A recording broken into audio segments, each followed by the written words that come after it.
आज 5 ते 5:15 वाजण्याच्या दरम्यान सातारा शहर ट्रॉफिकच्या एक लेडीज कर्मचारी ह्या भूविकास बँकेजवळ दुटीस असताना त्यांना काही लोकांनी सांगितलं की एक रिक्षावाला आहे, तो 2-3 गाड्यांना उडवून फास्ट चाललेला आहे, बहुतेक तो दारू पिलेला आहे, त्याला तुम्ही पकडा. म्हणून ती लेडीज, आमची ट्रॉफिकची लेडीज पोलीस त्या रिक्षाचा शोध घेत ती गेली आणि त्याचा पाठलाग करायला लागली आणि त्याला 2-3 वेळा त्यांनी समजून सांगितलं तो रिक्षा थांबव, रिक्षा थांबव. तरी देखील त्यानं ती रिक्षा थांबवली नाही.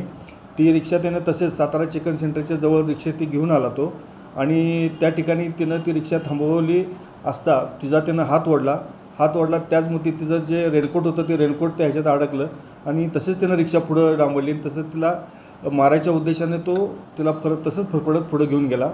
याच्यामध्ये ती सध्या सातारा हॉस्पिटल येथे ॲडमिट आहे. तिच्यावर उपचार चालू आहेत आणि यामध्ये आम्ही त्या रिक्षाचालकाला ताब्यात घेतलेला आहे. त्याच्यावर मोठ्यातला मोठा गुन्हा या ठिकाणी आम्ही सदर ठिकाणी दाखल करीत आहोत.